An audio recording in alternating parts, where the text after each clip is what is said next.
Palavra da Verdade, com Hernandes Dias Lopes.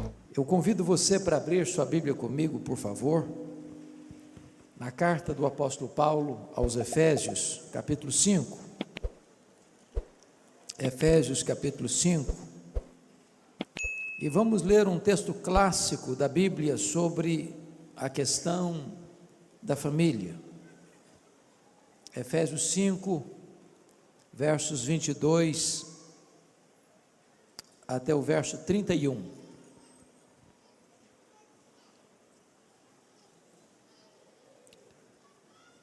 O apóstolo Paulo, falando do relacionamento conjugal, diz o seguinte: as mulheres sejam submissas ao seu próprio marido, como ao Senhor, porque o marido é o cabeça da mulher, como também Cristo é o cabeça da igreja, sendo este mesmo o Salvador do corpo.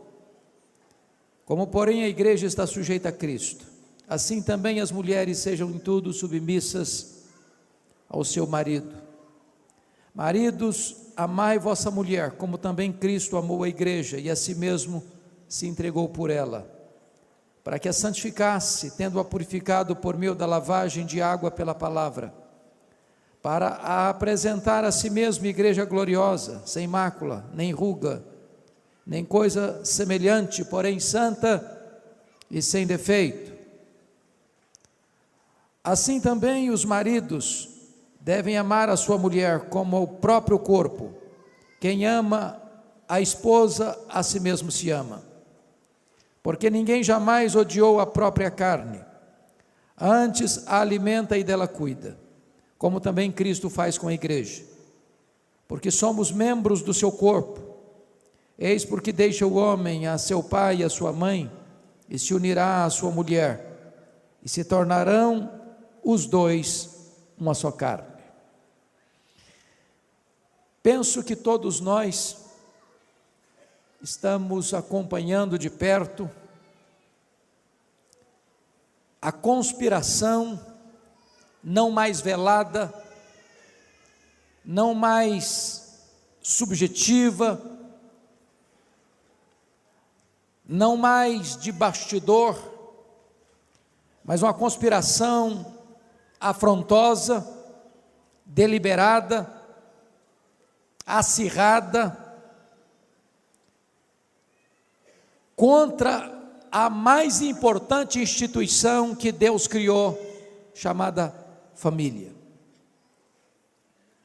A família preexiste ao Estado, a família preexiste à própria igreja. Não há igreja forte com famílias fracas, não há nação forte destruindo-se os fundamentos da família. O que nos choca e nos deixa perplexos é que aqueles que deveriam defender a família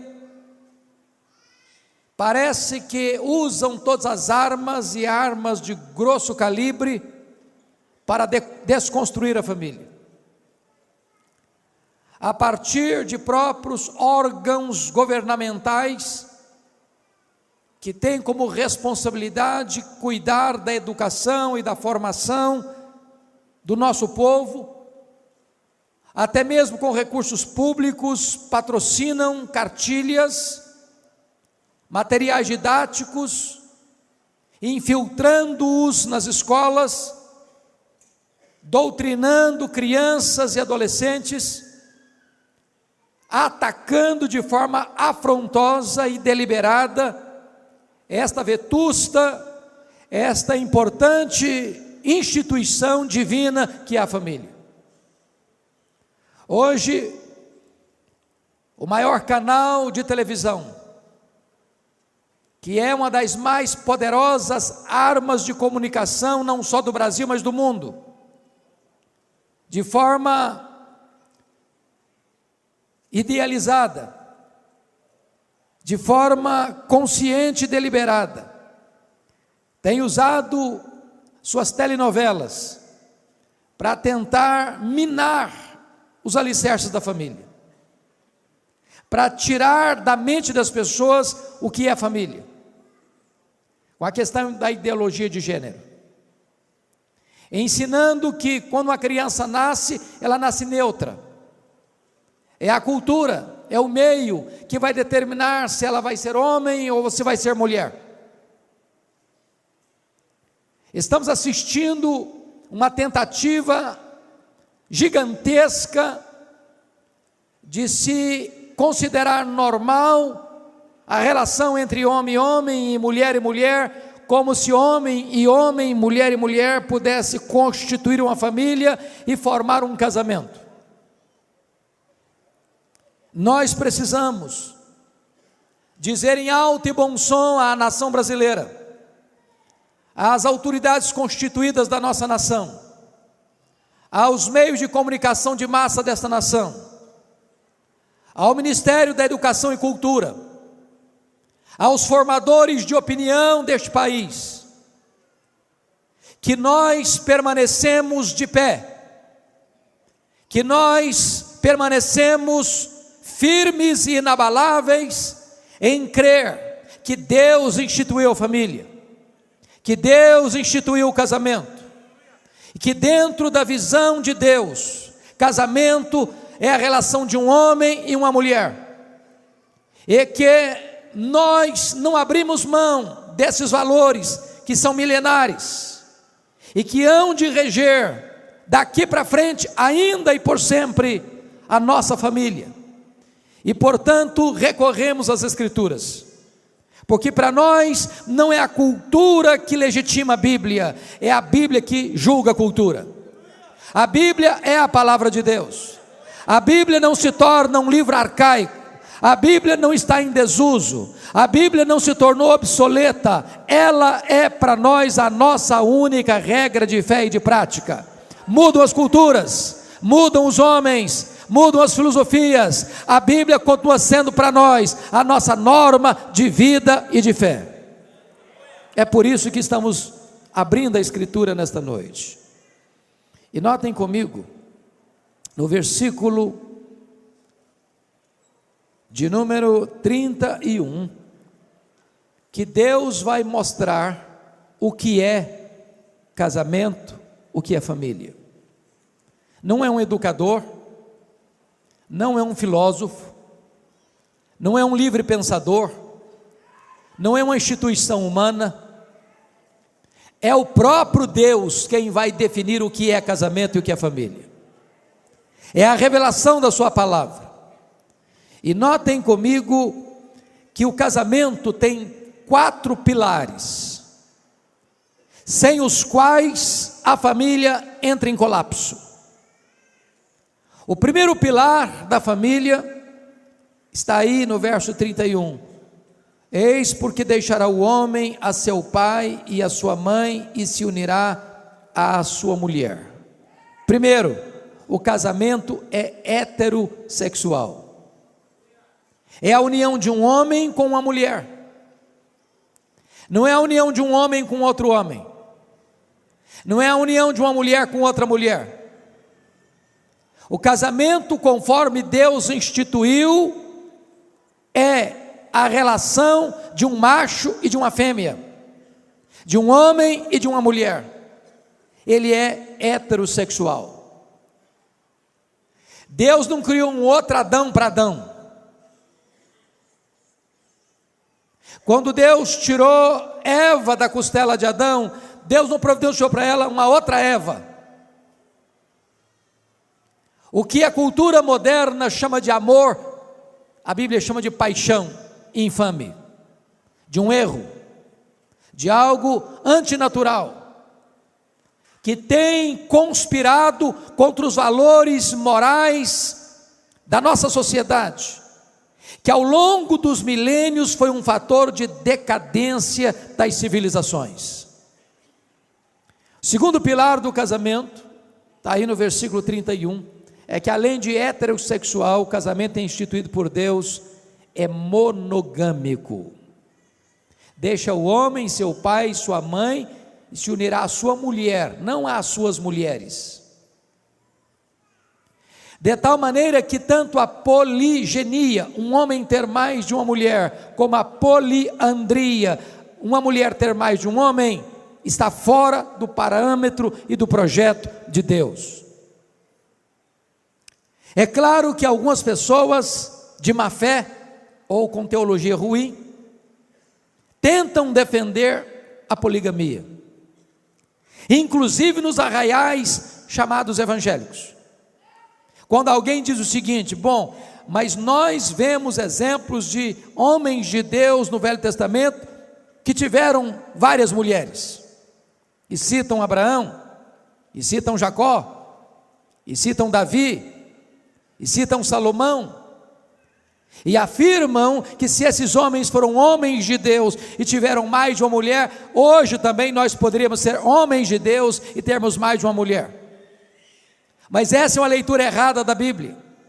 A leitura da Bíblia não é a leitura exemplarista, mas a leitura preceitual. E eu explico. Quando Deus instituiu o casamento, diz lá em Gênesis 2:24, texto repetido aqui em Efésios 5:31, Deus estabeleceu o casamento monogâmico. Por isso deixa o homem, seu pai, sua mãe, se unir à sua mulher.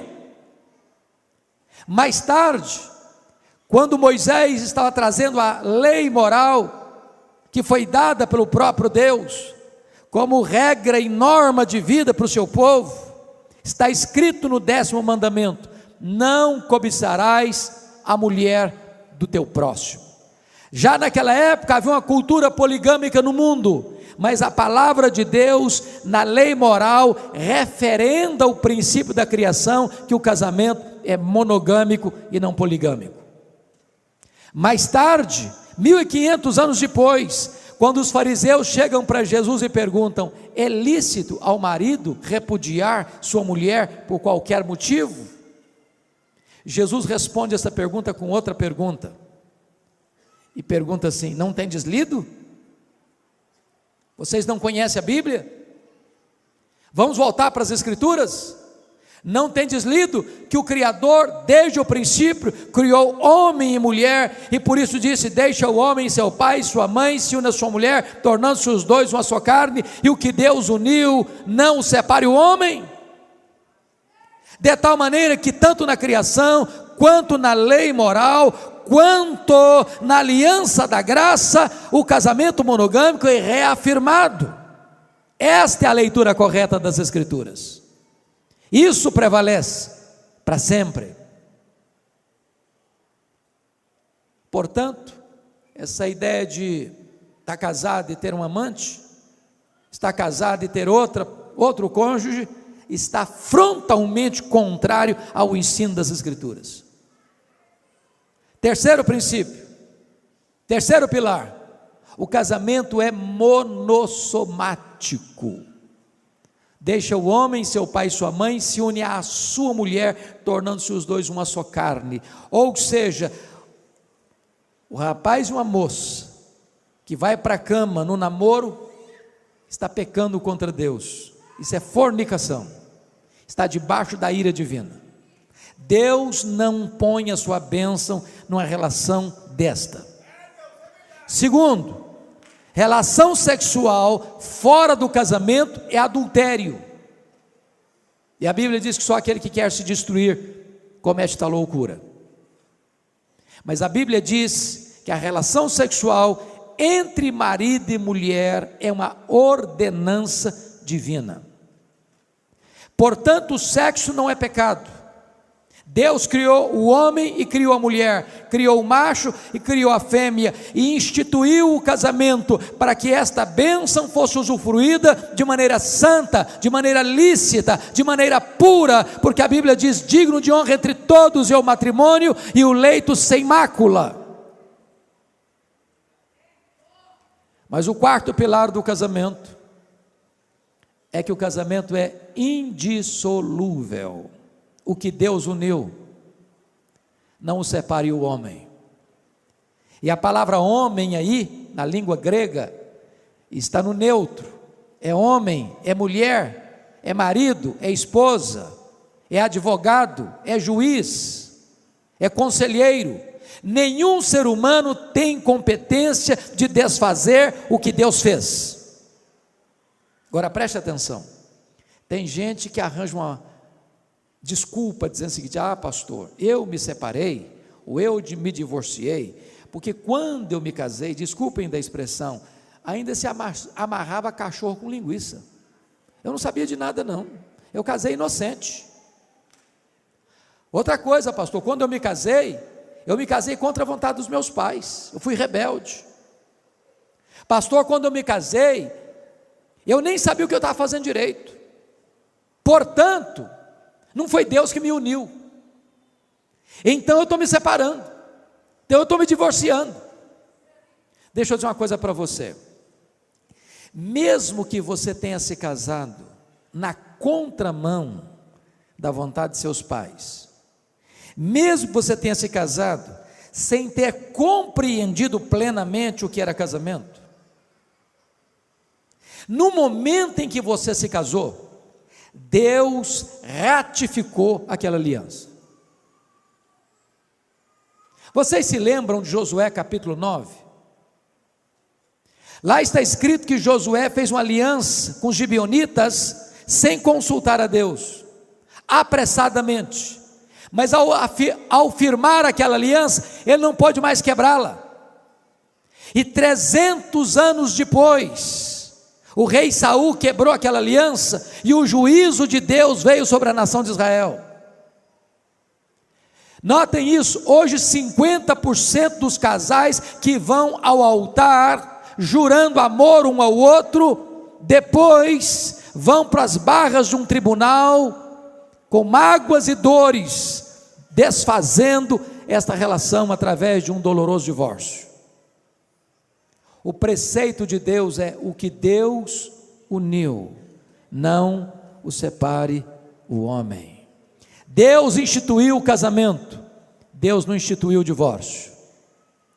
Deus permite o divórcio por causa da dureza do coração, mas o casamento é a ordenança dele, é a vontade dele. A saída para um casamento não é o divórcio, a saída é o perdão, é a restauração, é a cura, é o renovo, é a redescoberta do projeto de Deus. Talvez você argumente: ah, pastor, mas o meu amor acabou, ah, mas secou tudo, ah, mas perdeu completamente o brilho. Deixa eu dizer uma coisa para você: se o seu sentimento secou, o mesmo Deus que fez a vara seca de Arão florescer, pode fazer florescer o sentimento no seu coração. Se você argumenta que o amor morreu, eu posso lhe garantir que o mesmo Jesus que ressuscitou os mortos, pode ressuscitar o que está morto no seu coração. Se você argumenta que não tem mais nada, eu posso garantir a você que o Deus que chama a existência as coisas que não existem, pode trazer de volta o que já não tem mais aí, e restaurar o seu casamento. Deus é o Deus da restauração. Mas agora eu gostaria que você então pudesse acompanhar comigo, qual é o papel da esposa, qual é o papel do marido, para que este casamento que é instituído por Deus, seja um casamento feliz. Feliz. Porque Deus não instituiu o casamento para a nossa infelicidade, Deus instituiu o casamento para a nossa felicidade. Nós podemos transformar um jardim grinaldado de flores, num deserto, num espinheiro. Nós podemos adoecer o nosso casamento. Como é que você pode ter um casamento feliz? Então eu gostaria que você notasse comigo a orientação das Escrituras. O apóstolo Paulo começa com as mulheres, e algumas pessoas pensam e até afirmam isso de forma equivocada, que Paulo era machista. Isso não é verdade, não é verdade. Até porque quando Paulo escreveu esse texto, irmãos, em todas as culturas da época, a mulher era desprezada. A mulher era desprezada na cultura hebraica, era propriedade do pai quando solteira e propriedade do marido quando casada. Para você ter uma ideia, a mulher não recebia herança na época. Naquela época que Paulo escreveu esse texto, o divórcio entre os hebreus era terrivelmente fácil. Havia um rabino chamado Hilel, que dizia que se a mulher queimasse a comida, o marido podia se divorciar dela. Se ela levantasse a voz um pouco, o marido podia divorciar dela. Pois bem, o cristianismo vem para restaurar o valor da mulher. O cristianismo vem para resgatar o verdadeiro sentido do casamento e da família. Se você olhar para a cultura grega, a mulher era mais desprezada ainda. Para você ter uma ideia, o maior orador grego, Demóstenes, disse que o homem tinha prostitutas para o prazer, concubinas para o sexo diário e esposa para os filhos legítimos. Era essa a cultura grega. Xenofonte disse que a mulher deve ver pouco, escutar pouco e perguntar o mínimo. Esse era o conceito dos gregos sobre a mulher. É o cristianismo que vem resgatar o papel da mulher nessa cultura que desprezava e humilhava a mulher. Se você vai para a cultura romana, era pior ainda. Sêneca dizia que as mulheres se casavam para o divórcio ou para se divorciar, e se divorciavam para casar. Agora, quando você olha a cultura pós-moderna, a mulher virou um objeto da sensualidade, virou apenas peça de propaganda. E é nesse contexto que eu chamo a sua atenção para o versículo 22. As mulheres sejam submissas a seu próprio marido, como ao Senhor. Primeira coisa, eu tenho plena certeza que esse assunto não é palatável, que não é, numa linguagem bem contemporânea nossa, politicamente correto. Por quê? Porque nenhuma palavra do cristianismo está mais desgastada, desfigurada e distorcida no cenário brasileiro e até evangélico do que a palavra submissão. Tem gente que sente urticária quando fala em submissão. Então eu gostaria de dizer para você o que não é submissão. Primeiro, quando a Bíblia diz que a mulher deve ser submissa ao seu marido, a Bíblia não está dizendo que submissão significa inferioridade. A mulher não é inferior ao homem em quesito nenhum. Primeiro, na criação. Aliás, diga-se de passagem, quando Deus foi criar o homem, Deus pôs a mão no barro. Quando Deus foi criar a mulher, Ele usou matéria-prima melhor. Tirou da costela do homem. Ambos têm o mesmo peso, o mesmo valor na presença de Deus. Deus criou o homem e Deus criou a mulher à sua imagem e à sua semelhança, de tal maneira que o homem não é mais semelhança de Deus que a mulher, nem a mulher é menos semelhança de Deus do que o homem. Mas, na redenção, a mulher é salva da mesma maneira que o homem. Para Deus, homem e mulher têm o mesmo valor, são salvos da mesma forma, pela fé em Jesus Cristo. Para Deus não tem homem, não tem mulher, não tem grego, não tem judeu, não tem escravo, não tem livre, não tem rico, não tem pobre, todos têm o mesmo valor. Então submissão não é inferioridade.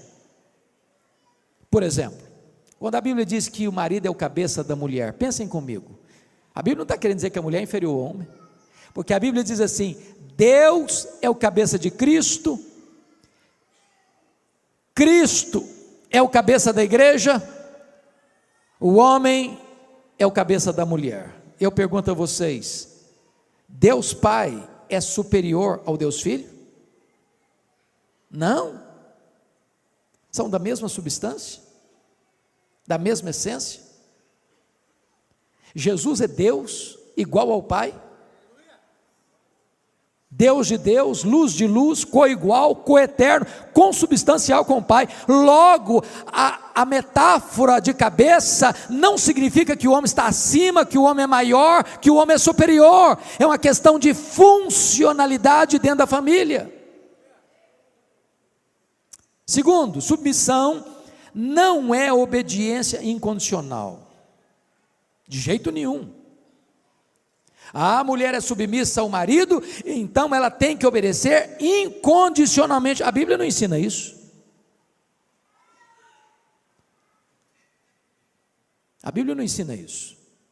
A Bíblia diz que a obediência, a submissão da mulher ao seu marido vai até o ponto dessa submissão não se insurgir contra a autoridade do Senhor Jesus Cristo.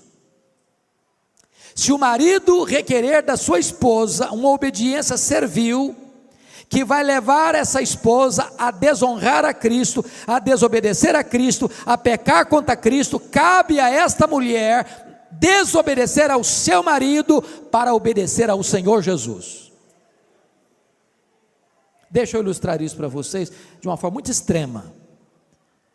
Eu era pastor, eu era estudante nos Estados Unidos, fazendo meu curso de doutorado, quando eu recebi um telefonema anônimo de uma mulher que dizia ser evangélica, marido se dizia evangélico, e esse homem, diz ela, num telefonema anônimo para mim, dizendo: pastor, eu estou muito desesperada. Falei: por quê? Meu marido é viciado em pornografia. Sabia que 30% dos homens hoje são viciados em pornografia? Que 20% das mulheres hoje são viciadas em pornografia? Isso é uma droga que destrói a mente e a alma. E essa mulher disse assim: pastor, o meu marido quer que eu me deite com um amigo nosso que frequenta a nossa casa para ele assistir a cena. O que é que eu faço? Ele é mais jovem e mais bonito que o meu marido, eu não aguento mais tanta pressão. Eu disse para ela assim: confronte seu marido, se ele não se arrepender, abandone seu marido. É melhor você ser uma mulher divorciada do que ser uma prostituta. Não pense que o seu marido, por ser seu marido, pode exigir de você tal coisa. Isso não é submissão.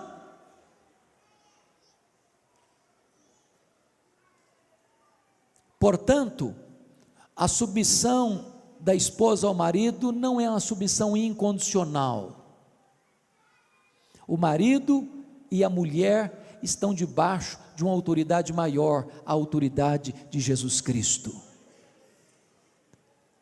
Se essas duas autoridades entrarem em choque, cabe a resposta dos apóstolos ao sinédrio: antes importa obedecer a Deus que aos homens. Terceiro lugar, irmãos.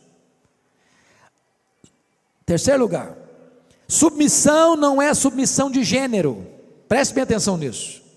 Paulo diz: as mulheres sejam submissas não ao homem. Não está escrito isso aí. As mulheres sejam submissas ao seu marido. Não é que o sexo feminino é submisso ao sexo masculino. A Bíblia nunca ensinou isso. Não é de gênero a submissão, é numa relação familiar, porque Deus é Deus de ordem e não de caos.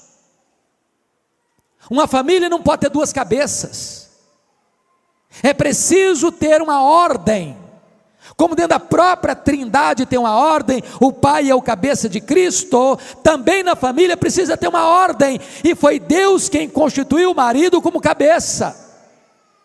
Portanto, a submissão não é a qualquer homem, é submissão ao marido, é a submissão dentro da instituição do casamento e da família. Pois bem, o que é então submissão? Primeiro, submissão é ter uma missão debaixo da missão do marido. Se o papel do marido é amar a sua mulher e dar a sua vida por ela, a missão da mulher é possibilitar ao marido a cumprir esse propósito, esse desiderato, essa missão.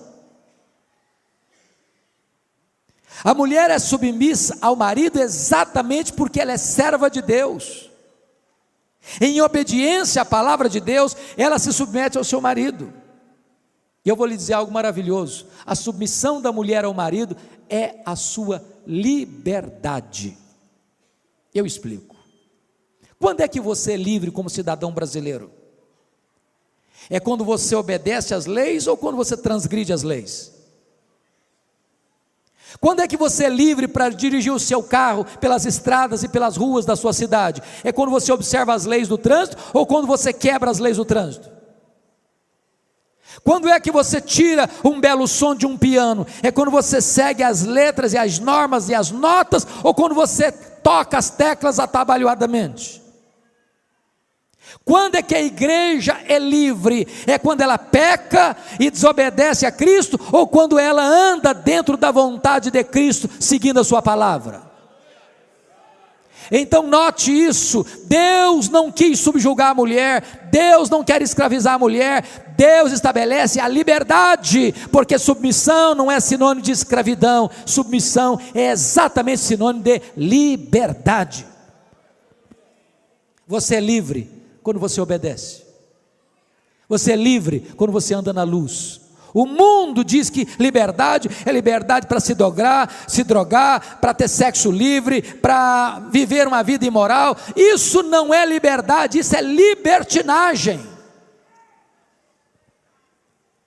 O que é submissão? Submissão é a própria glória da mulher. Eu pergunto a você: qual é a glória da igreja? Qual é a glória da noiva?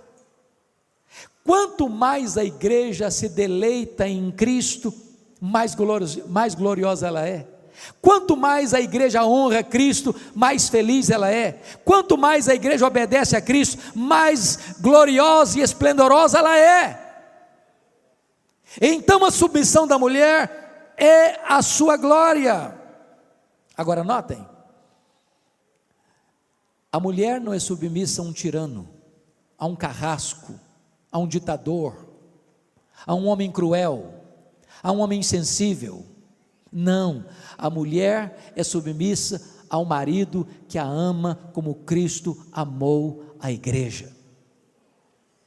Esse é o projeto de Deus, essa é a vontade de Deus. Se a sociedade pudesse ouvir isso,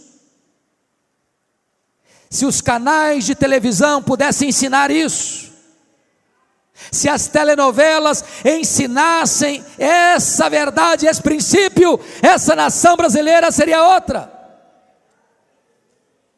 A igreja, irmãos, é a sociedade de vanguarda nesse mundo. A igreja é o sal da terra, é a luz do mundo. A igreja precisa levantar a sua voz, desfraldar suas bandeiras e dizer que Deus ama a família, que Deus não abre mão da família e que os preceitos de Deus são para a felicidade da família.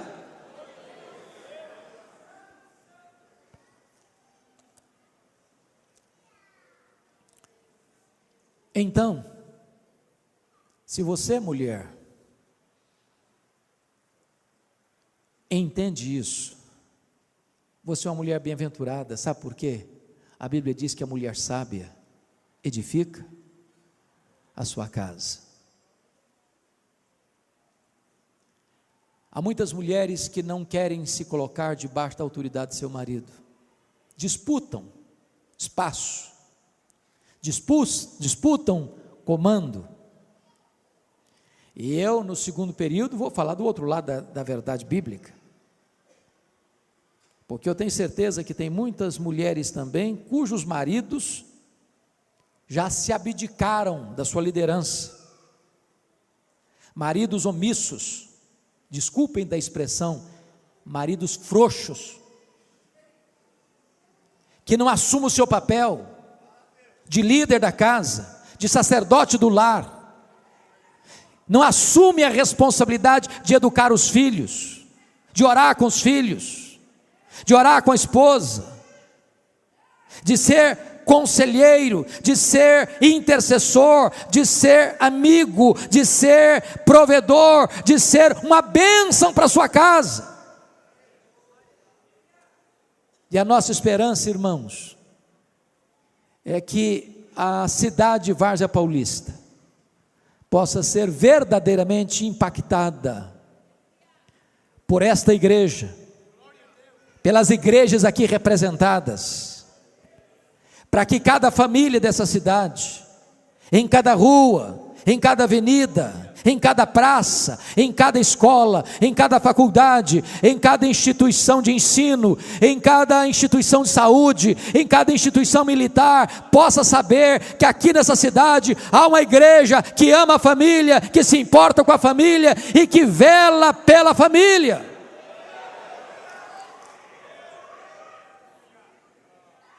Todos nós, irmãos, povo de Deus, precisamos ser um modelo para essa sociedade.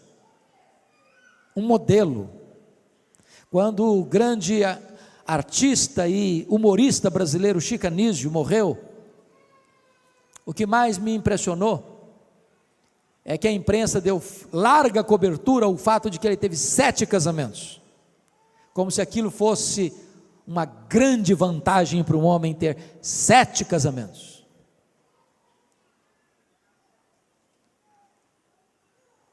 Um testemunho bonito é aquele que um homem viu as rugas surgindo no seu rosto e os cabelos se embranquecendo ao lado da mesma mulher, com amor, com afeto, com ternura. Casamento não tem que ser seco, não tem que ser árido. Casamento tem que ser um casamento de amor, de comunhão, de alegria, em todas as fases da vida. E eu quero terminar esse primeiro período contando para vocês uma história que me marcou muito, muito mesmo. Porque tem muito casamento, inclusive dentro das nossas igrejas, que se mantém, mas estão secos, mas estão sem alegria, estão sem óleo, perdeu o romantismo, não tem mais elogio, não tem mais afeto, não tem mais doçura. E nós precisamos resgatar isso, porque não é apenas com os princípios que nós vamos impactar a sociedade, a cidade de Várzea Paulista, é sobretudo com o exemplo. A cidade precisa olhar para nós e dizer o seguinte: veja como esse casal vive, veja como eles andam, veja como eles tratam um ao outro, vejam como eles cuidam dos seus filhos, vejam como eles andam de mãos dadas, vejam como eles se amam. É isso que vai impactar, é isso que vai mexer com as pessoas, é perceber que é possível você envelhecer junto, amando a mesma pessoa, que é possível você caminhar junto, superando crises, que é possível você superar dificuldades pelo perdão, que é possível você se levantar e ser restaurado por Deus e retomar a sua caminhada conjugal, mesmo depois de um revés, que você pode tapar a porta dos fundos e dizer não para o divórcio e sim para o casamento. E a história que eu ouvi foi esta: havia um senhor de mais de 80 anos, que todo sábado passava na floricultura do seu bairro, para comprar uma flor, para levar para sua esposa. Mas nos últimos meses, ele já não levava uma flor, ele levava o melhor buquê de rosas que ele podia comprar, sábado após sábado. Até que um dia o dono da floricultura, muito curioso, disse: rapaz, você me impressiona, você é um homem de mais de 80 anos, ainda investe no seu casamento, a sua mulher deve ser a mulher mais feliz desse mundo, me responda, qual é a reação dela quando ela recebe todo sábado esse buquê de rosas? E ele respondeu: ela não reage de forma nenhuma, ela não faz nada, não esboça nenhum sorriso, nem me diz muito obrigado. Como assim? Como assim? Você leva flor para ela todo sábado, e ela não reage, e ela não faz nada, e ela não se alegra, e ela não dá um abraço, ela não dá um beijo, ela não esboça um sorriso, ela não diz nem muito obrigado? E ele respondeu: não. Mas como? Ele disse: a minha mulher tem Alzheimer, ela não sabe mais quem eu sou, ela não sabe que eu sou o marido dela.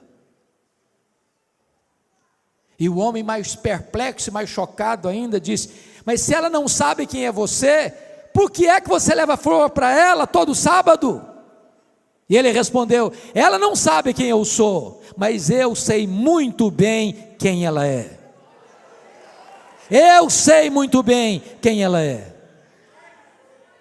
Este é o amor. E é sobre este assunto que eu quero falar com você na segunda parte da nossa mensagem.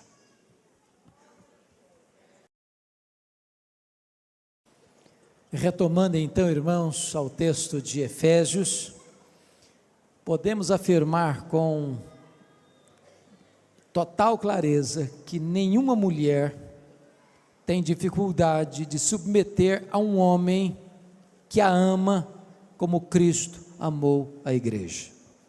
Pois esse é o projeto de Deus. Se Deus requer que a mulher se submeta ao seu marido, Deus requer que o marido ame a sua mulher como Cristo amou a igreja. O padrão para o homem, para o marido, é muito mais elevado.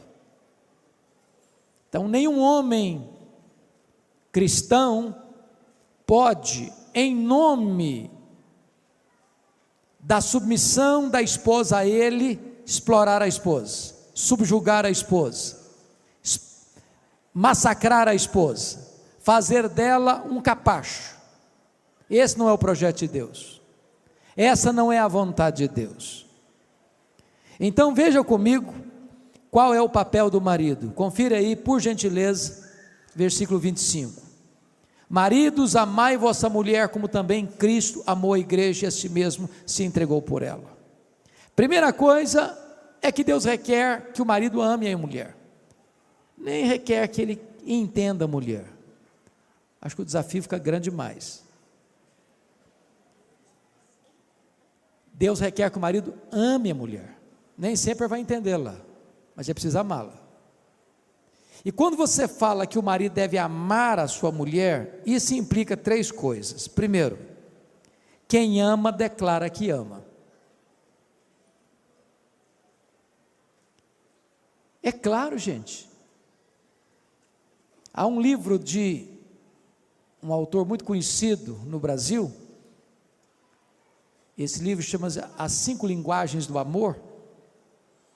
E ele disse que a palavra amor é uma palavra que hoje não tem consenso no seu entendimento.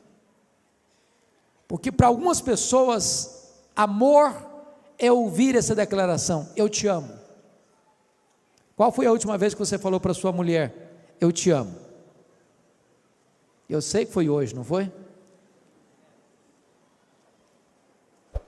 Para outras pessoas, amor é serviço. Se você não ajuda a sua mulher a lavar a louça da janta, você não ama nada, porque a linguagem que ela entende por amor é serviço. Eu sei que você daqui é tipo de marido que ajuda, claro, né? Não tem nenhum marido machista aqui.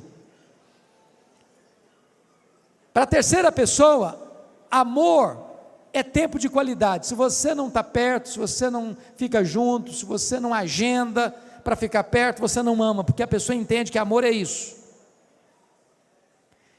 Para a quarta pessoa, amor é contato físico. Se você não abraça, não beija, não está junto, você não ama, porque a linguagem que a pessoa entende de amor é isso.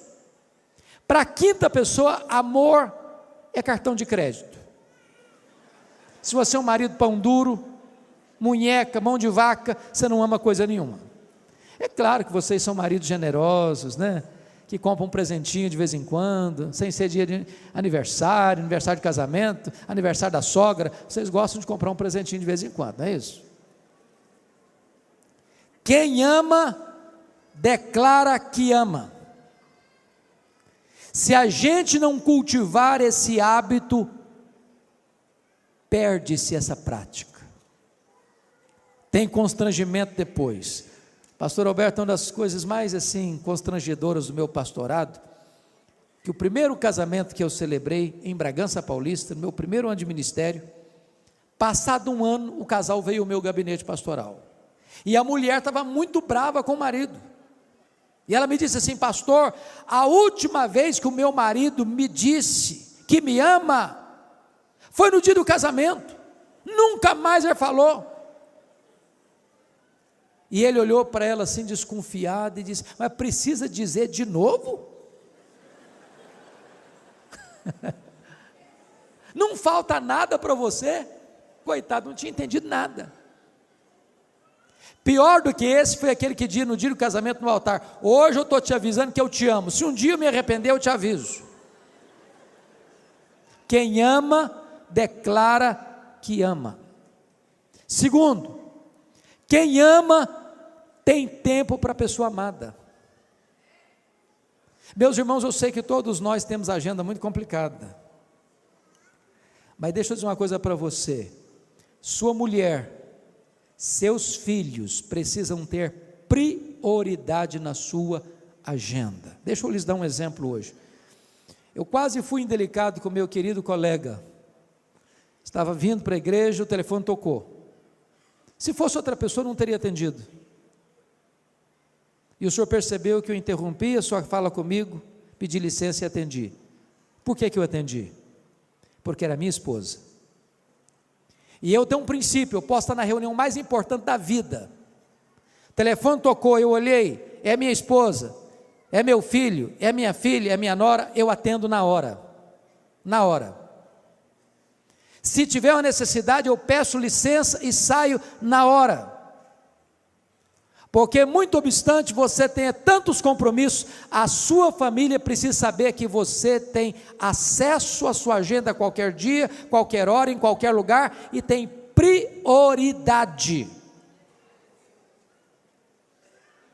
Quem ama tem tempo para a pessoa amada. Deixa eu lhes contar um fato, me permitam, da minha experiência. Eu fui para Vitória em 1985 para ser pastor. No ano seguinte, eu era solteiro. No ano seguinte, nós recebíamos lá a Assembleia Geral da nossa denominação. Aí o meu colega de turma, que era pastor de uma cidade do interior, chamada Iuna, me perguntou assim, isso era mês de julho: você pode pregar na minha igreja esse ano? Eu peguei minha agendinha, não era rosa igual essa que estava aqui agora, dei uma olhada e disse o seguinte: não posso, esse ano eu não posso. E eu estava sendo sincero com ele, estava chegando para a igreja, tinha muita coisa para fazer. Só que naquela semana, eu conheci uma moça muito bonita da igreja dele. Essa moça é minha esposa há 30 anos.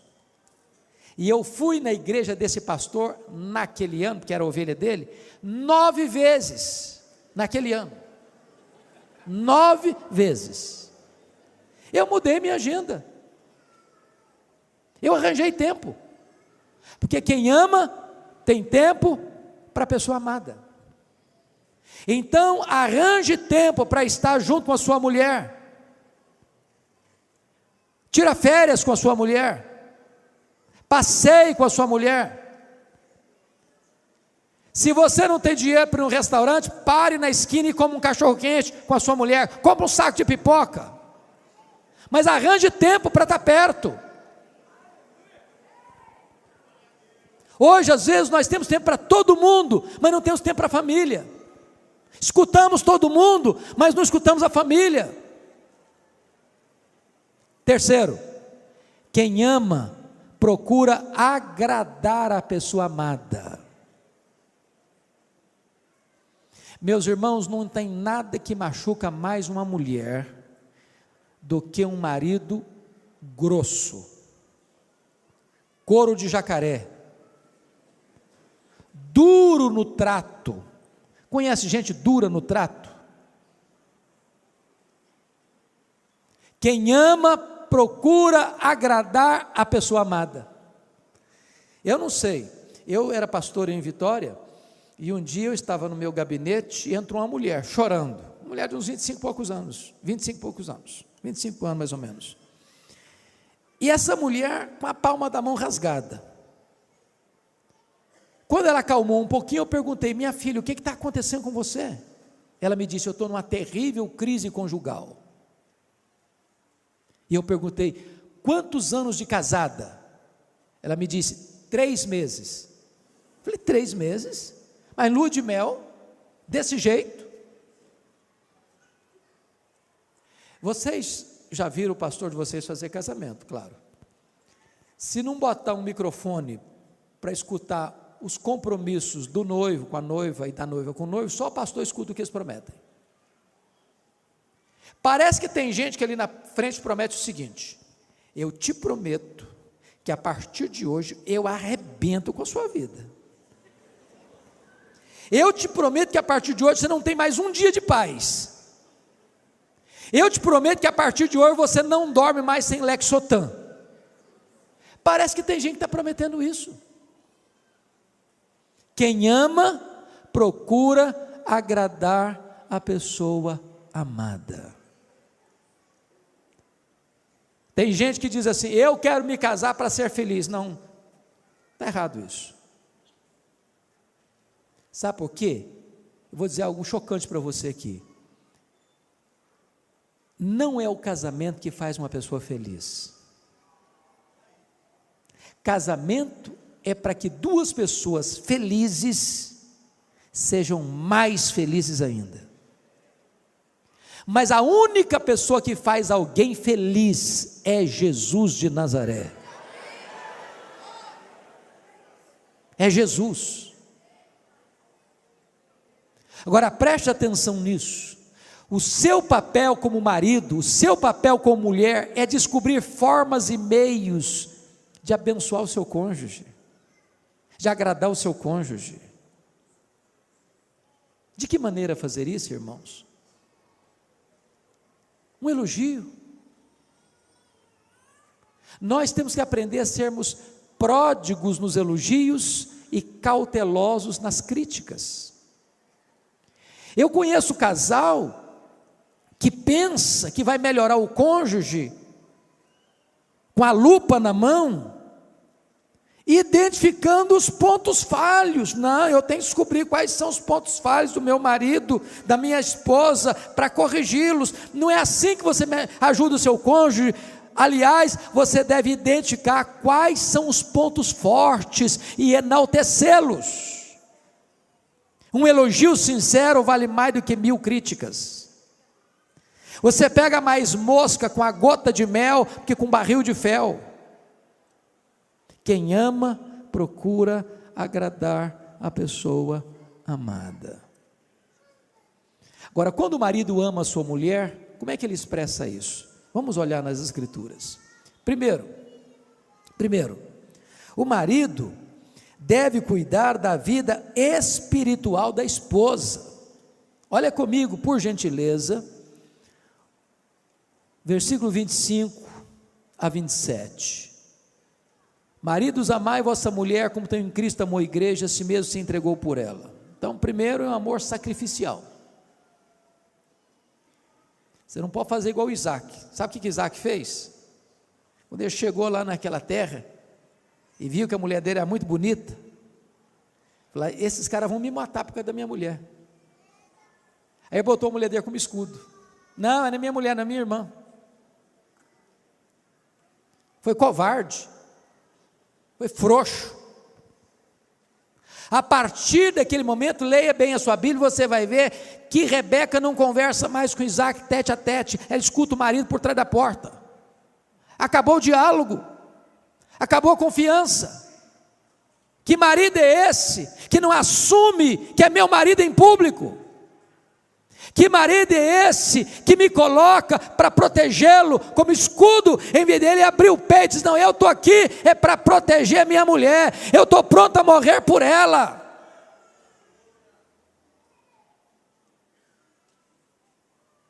É um amor sacrificial. Olha aí comigo mais, por gentileza, versículo 26, para que a santificasse.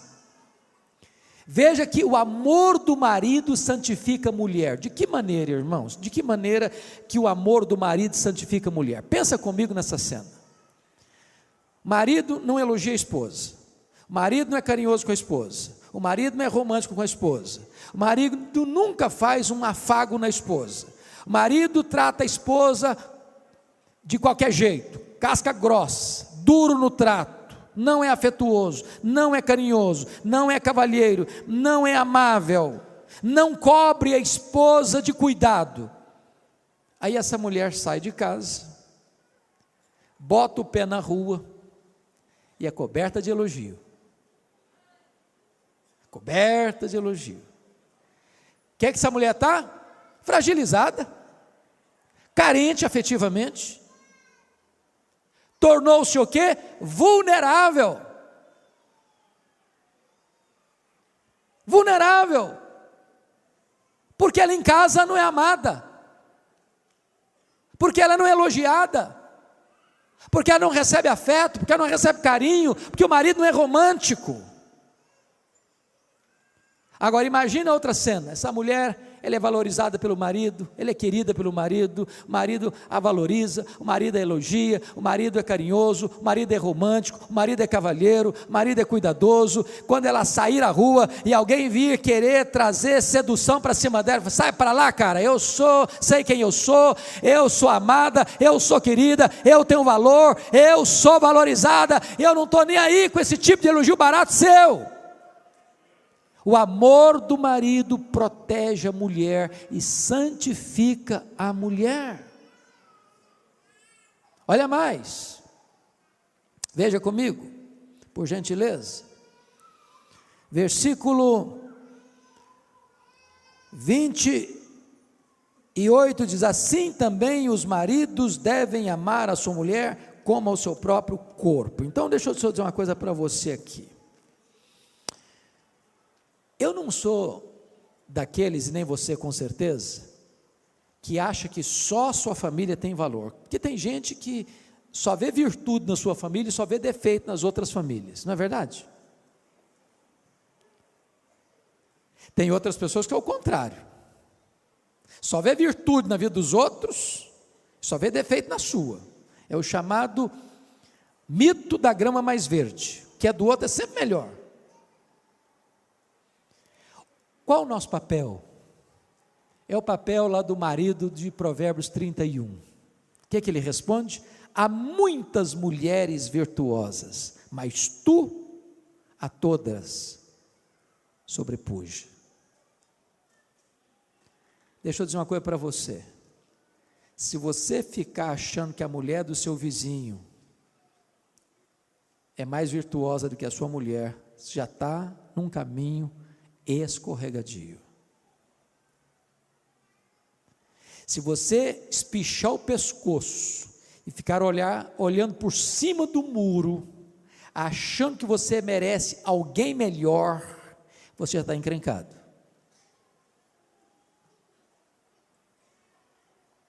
Você precisa entender que você tem que vigiar o seu coração, para que você não queira ter quem você não pode ter, e para que você valorize quem você tem, quem Deus lhe deu. Segundo ponto que eu quero chamar a sua atenção, é que o marido não cuida apenas da vida espiritual da sua mulher, o marido deve também cuidar da vida emocional da sua mulher. Olha comigo os versos 28 e 29 então. Assim também os maridos devem amar a sua mulher como ao próprio corpo. Quem ama a esposa a si mesmo se ama. Porque ninguém jamais odiou a sua própria carne, antes alimenta e dela cuida, como também Cristo faz com a igreja. Então vamos entender uma coisa aqui, irmãos.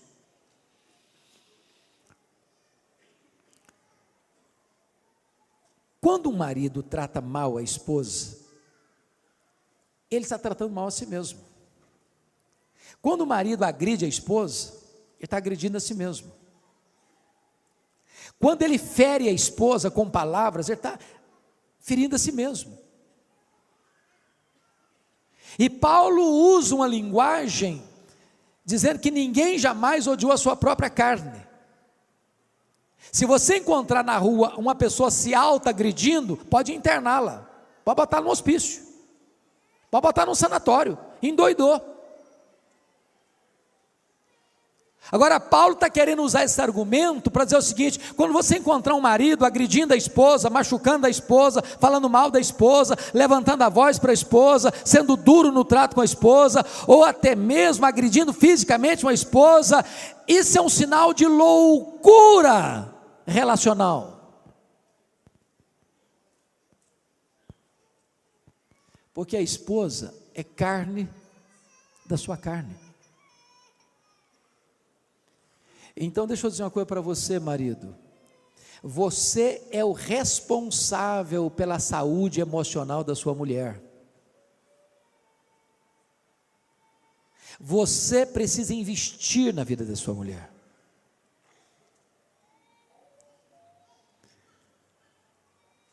A sua mulher tem determinadas carências na área emocional que ninguém mais pode suprir a não ser você. E preste atenção que isso é altamente espiritual. Sabe por quê? 1 de Pedro 3,7 diz assim: se você não viver a vida comum do lar, tratando a sua esposa como o vaso mais frágil, as suas orações, marido, são interrompidas. Você pode levantar a mão para o céu e dar glória a Deus na igreja, se lá em casa você deita o braço na sua mulher, as suas orações na igreja não valeram nada. O que Deus está dizendo é que você não pode ter um relacionamento correto com Deus, se você não está tendo um relacionamento correto com a sua mulher. Você é o responsável pela vida emocional da sua mulher. Mas notem comigo mais,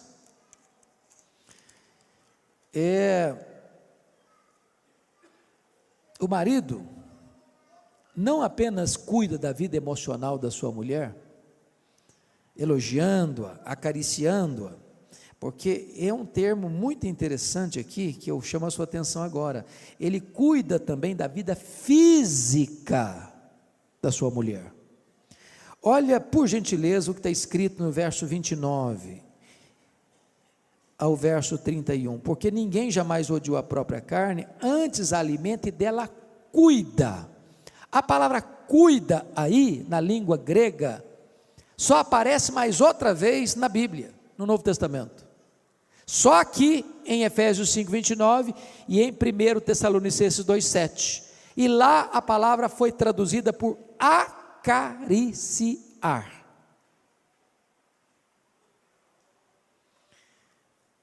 Não é que só a mulher que gosta de carinho e de afago, não, o homem gosta também, não só gosta, precisa. Mas cabe ao marido acariciar a sua mulher. Eu estou falando de um ato físico,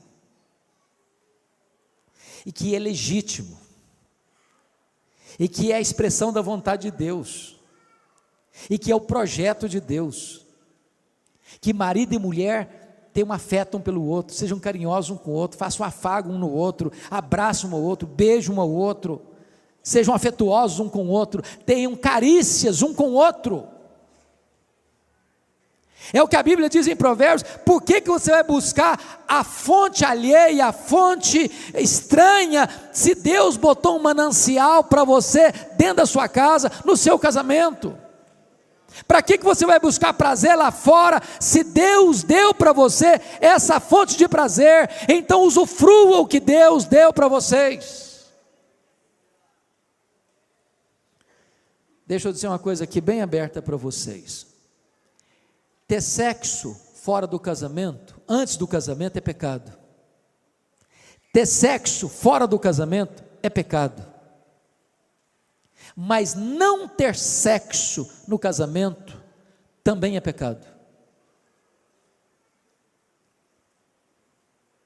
É ordem de Deus: não vos priveis um ao outro. E eu estou dizendo para vocês algo extremamente espiritual. Sabe por que é extremamente espiritual? Porque se marido e mulher negligenciar essa área física do relacionamento, entra na jogada um personagem terrível chamado de Satanás, que vai tentar marido e mulher por causa da incontinência. Irmãos, isso não é opinião de homens, isso é a palavra de Deus, isso é o ensino da Escritura. Isso é Deus blindando o casamento para que não haja brecha para o inimigo entrar. Agora é claro, irmãos, é claro, Marabel Morgan, se vocês um dia, mulheres, acharem esse livro numa livraria, comprem A Mulher Total, de Marabel Morgan. E Marabel Morgan disse que o sexo para a mulher começa no café da manhã. Sabe o que significa isso? Se o marido for grosso com a mulher desde o amanhecer do dia, de noite vai ter pedra no colchão.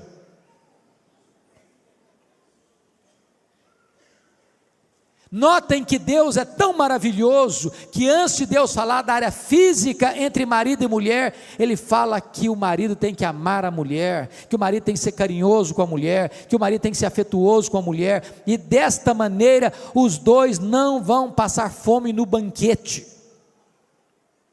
Irmãos, eu estou sendo claro com vocês? Ou preciso botar legenda?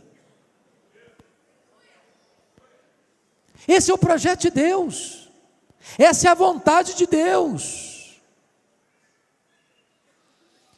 Preste bem atenção nisso. Ninguém aqui tem um casamento tão bom que não possa ser melhorado. Ninguém aqui tem um casamento tão ruim que não possa ser restaurado. Quem sabe Deus, pela sua graça, nos ajude a investir um pouco mais no nosso casamento.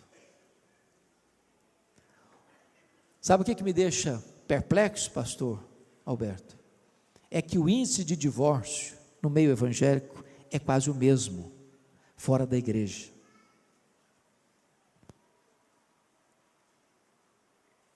Sabe o que me deixa triste? É que às vezes o marido crente e a mulher crente têm agido quase da mesma maneira daqueles que não conhecem a Deus.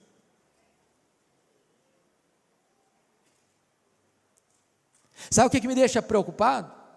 É que às vezes nós departamentalizamos a nossa vida. Na igreja somos uma bênção, em casa vai no tapa, vai no grito,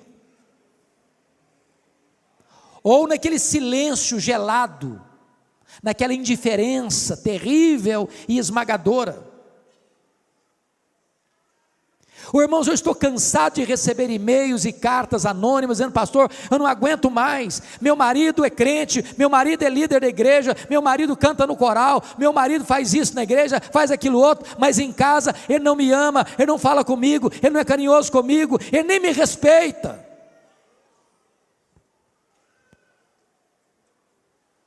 Então, em nome de Jesus, queridos, nós precisamos orar para Deus trazer um reavivamento no nosso casamento e na nossa família.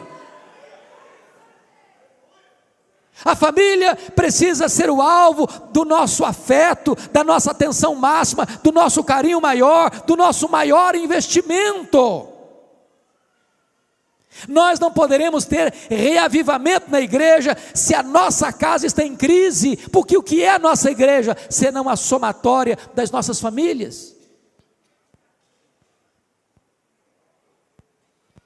Mas deixa eu concluir, dando uma palavrinha rápida, no capítulo 6, versos de 1 a 4, por favor, dê uma olhadinha aí. Filhos, obedecei a vossos pais no Senhor, pois isto é justo.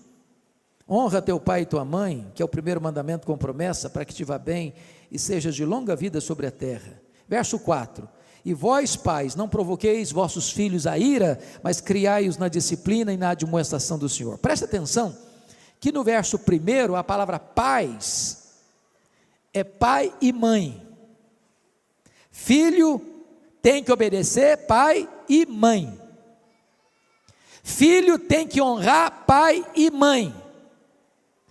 Mas no verso 4, e vós pais, não provoqueis vossos filhos a ira, mas criai-os na disciplina e na admoestação do Senhor. Pais aí não é pai e mãe mais, a palavra grega aí é pais, maridos, pais, homens. Sabem por quê?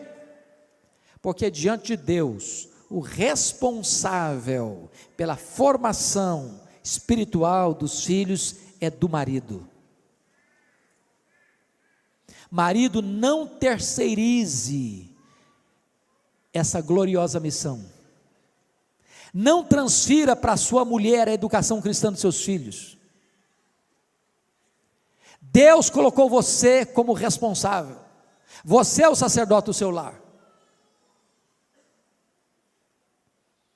Agora notem vocês que numa época em que o pai, na cultura romana, em que o pai tinha total poder e autoridade sobre os filhos, o que o apóstolo Paulo orienta é cautela, critério e cuidado, dizendo assim: pais, não provoqueis vossos filhos a ira.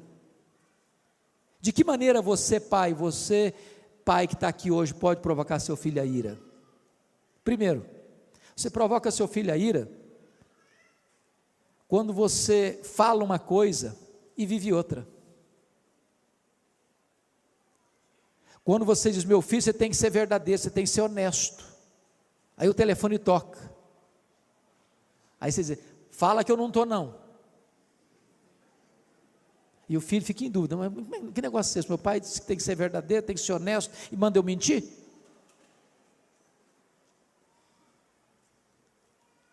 Você provoca seu filho a ira quando você compara um filho com outro e tem predileção por um filho em prejuízo do outro,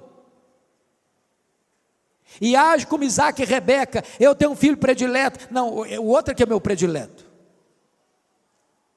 Você provoca um filho a ira quando você requer dos filhos o mesmo desempenho, quando você só pode requerer o mesmo empenho. E eu explico. José e João são irmãos, filhos do mesmo pai, da mesma mãe, vão para a aula, a mesma prova, um tira 10, o outro tira 8. Às vezes quem tirou 8 estudou mais que quem tirou 10, porque você não pode exigir dos filhos o mesmo desempenho. Você pode exigir sim, estudar ao mesmo tempo, ter o mesmo esforço, ter a mesma dedicação, mas você não pode exigir o mesmo desempenho, são pessoas diferentes.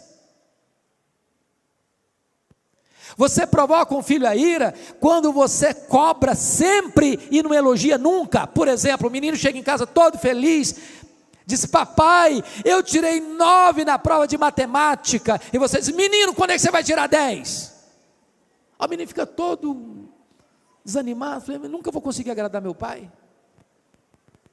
O que você poderia dizer para ele? Parabéns, meu filho, parabéns, você tirou 9, eu acho que você tem potencial para tirar 10.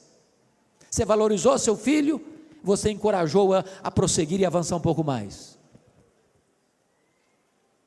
Você provoca seu filho a ira quando você dá mais valor a coisas do que a pessoas.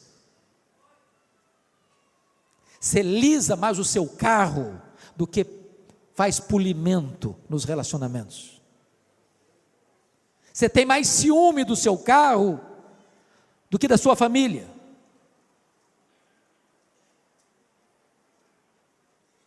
Você provoca seu filho a ira quando você grita com ele em vez de dialogar com ele, conversar com ele. Meus irmãos, notem isso. Antes de Deus nos ensinar o que fazer, Deus nos mostra o que não fazer. Agora ele diz: mas criai-os na disciplina e na admoestação do Senhor. Preste atenção, criar filho não é apenas gerar filho.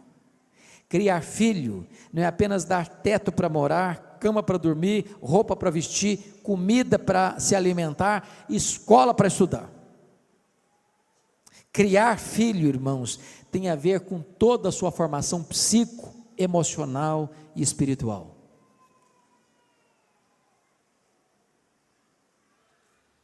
Nós estamos vivendo uma geração muito complicada. Tem muitos pais que terceirizam os filhos para outros cuidarem, para outros educarem. E eu quero crer em nome de Jesus que aqui não tem nenhum pai nem uma mãe que entregue seus filhos à babá eletrônica.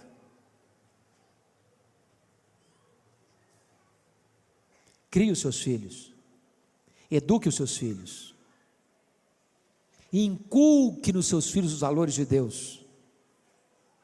Gaste tempo com seus filhos, senta com eles, conta o que Deus fez na sua vida, quão maravilhoso é Deus. Conte para eles, isso é educá-los. Mas mais, na disciplina e na admoestação do Senhor. Hoje nós vivemos numa geração que o Estado está interferindo na família. Eu acho tão curioso isso. Um pai e uma mãe não podem dar um tapa num filho mais, mas matar pode. Matar pode, abortar pode. Já perceberam a incoerência? Pai e mãe não pode disciplinar, mas se quiser entrar e tirar lá do sacrário do ventre materno, esquartejar, envenenar e arrancar de lá, aí pode. Agora deixa eu dizer uma coisa para você, todo filho precisa de limites, de disciplina. Tem que ter horário para chegar, tem que ter horário para sair, tem que saber aonde vai, tem que saber com quem vai, tem que saber o que vai fazer, tem que saber a hora que vai voltar. Filho precisa de limites. Eu não sei quantos de vocês na década de 80 assistiram o filme ou leram o livro Eu, Cristiane F., 13 anos, drogada, prostituída. A mãe, criada numa família muito rigorosa nos limites, na disciplina, ela pensou, o dia que eu crescer, o dia que eu for mãe, a minha filha não terá limites, eu vou deixar ela livre. Essa é a pregação da sociedade de hoje, é isso que está nas telenovelas, é isso que a televisão está ensinando todo dia, é isso que a cultura moderna está dizendo, os filhos é quem faz as suas escolhas, você não interfere em nada. A Bíblia diz exatamente o contrário, a Bíblia diz que você põe limites, filhos precisam de limites. Sabe o que aconteceu? Essa mulher teve uma filha, não pôs limites, deixou ela livre. Com 13 anos, a menina estava drogada, a menina estava prostituída, a menina estava destruída, e ela chorando disse, pensando que estava dando liberdade à minha filha, eu destruí a minha filha. Deixa eu dizer uma coisa para você pai e você mãe, nem sempre nossos filhos vão gostar de receber um não, nem sempre. Eu não sei se os filhos de vocês são como os meus, mas eu cheguei às vezes a falar não para o filho, ele ficou emburrado comigo, fechou a cara, trancou-se no quarto, e começou a chorar. Deixa eu dizer uma coisa para você, choro não mata filho, choro não mata filho, mas não colocar limites, mata filho, destrói filho. Deixa eu dizer outra coisa para vocês, pai e mãe têm que ter coragem de interferir no namoro dos filhos. Preste bem atenção nisso. Pai e mãe têm que ter coragem de interferir no namoro dos filhos. O que é que eu quero dizer com isso? A menininha começou a namorar, o rapazinho começou a namorar, não conversa com mais ninguém, não tem mais relacionamento com ninguém na igreja, se isolou do mundo. Chega em casa, se tranca no quarto, quando você vai olhar, atender o telefone, está com a cara cheia de lágrima. Ô gente, namoro ruim é ensaio para um casamento trágico. Você já viu um namoro ruim dar casamento bom? Então se o namoro é ruim, é hora de você interferir sim. Não dá meu filho, não dá minha filha, vamos parar com isso. Você já escutou aquele ditado? É melhor você ficar meia hora vermelho do que a vida inteira amarelo? Depois os seus filhos vão agradecer a você. Tem que ter coragem, disciplina. Tem hora que a única linguagem que os nossos filhos vão entender é a linguagem da disciplina. Não pode, não vai, não fica. Não é agradável dizer isso não, irmãos. Você está pensando que é fácil? Mais fácil, não faz, vai, não tem problema não, chega a qualquer hora, não sei para onde vai, tudo bem. Não, tudo bem não, os filhos precisam de limites. Deixa eu dizer outra coisa para vocês. Ah, mas agora meu filho tem 18 anos, agora faz o que quiser. Está debaixo do seu teto? Está debaixo do seu teto? Quem manda lá é você, varão. Quem manda lá é você. Não tem desse negócio que fez 18 anos agora, manda e faz o que quer, não. Filho precisa honrar pai e mãe. Eu nunca vi um filho que honra pai e mãe sendo mal sucedido na vida porque honrou pai e mãe. Nunca vi. Mas vejo todo dia jovens morrendo cedo, jovens entrando em quadrilhas de crime, de drogas e de tudo enquanto é coisa ruim, porque não honra pai e mãe, porque não escuta pai e mãe, porque não obedece pai e mãe. Em nome de Jesus, é hora de nós assumirmos o nosso posto e disciplinar, por limites. Mas a Bíblia diz mais: criai-os na admoestação. A palavra admoestação tem a ver agora com conversa, com confronto verbal. Porque às vezes, meus irmãos, sabe o que acontece dentro da família? Quando não está bem, um fica para cá, outro fica para lá.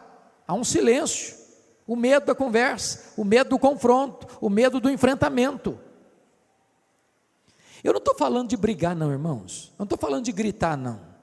A autoridade não é falar alto, a autoridade não é dar murro na mesa.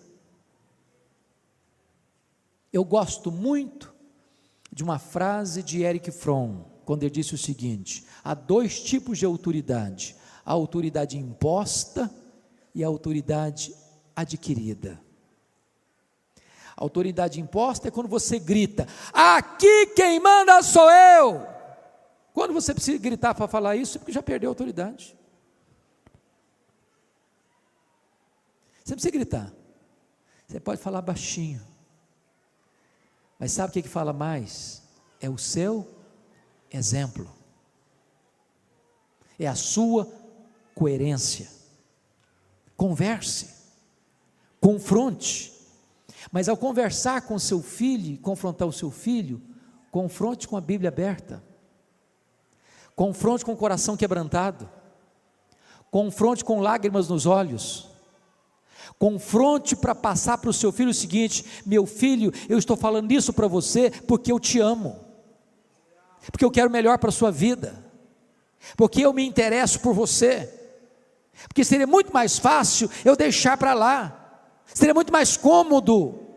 Às vezes é mais fácil a omissão do silêncio e da covardia do que o desconforto do confronto. Mas chame, converse, alerta, não desista, não abra mão, não entregue seus filhos, não jogue a toalha. É isso que a Bíblia me ensina. Mas eu termino. Está escrito assim: na disciplina e na admoestação do Senhor. Do Senhor. Sabe o que significa isso? Você precisa dar aos seus filhos educação cristã. Quando eu olho hoje, irmãos, o cenário brasileiro e até na igreja, o que é que um pai e uma mãe hoje quer dos filhos? Via de regra, Nós temos até uma expressão, fulano de tal está muito bem de vida, está muito bem sucedido na vida.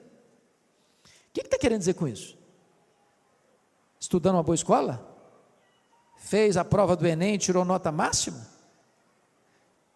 Galgou os degraus da melhor faculdade do país?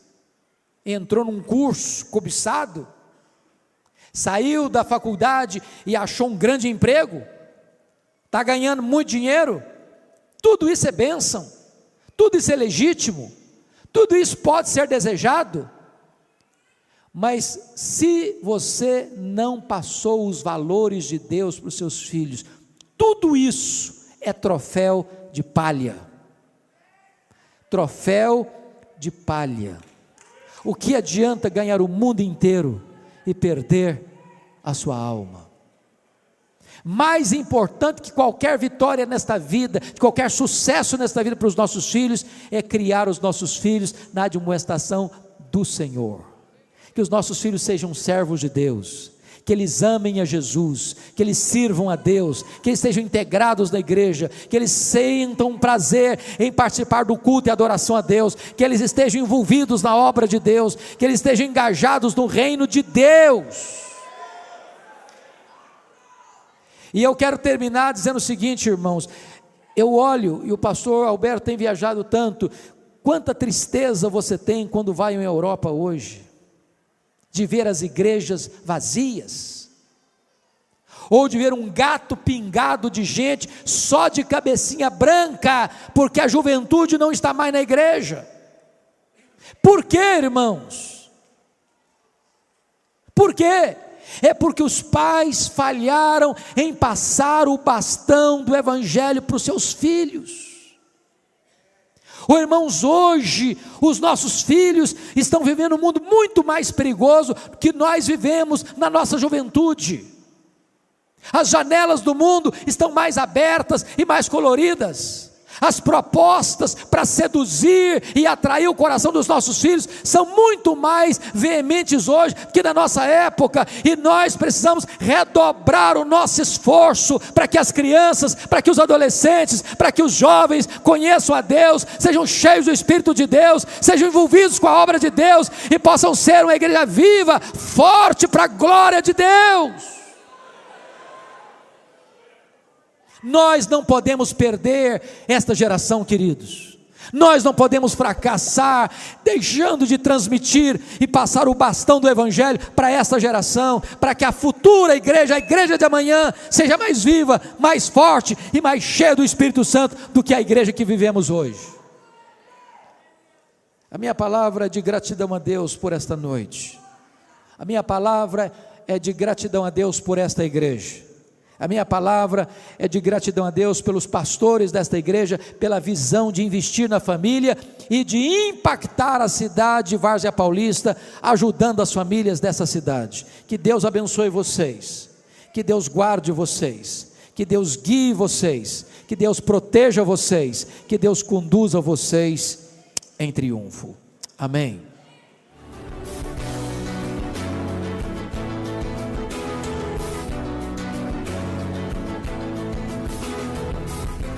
Palavra da Verdade, com Hernandes Dias Lopes.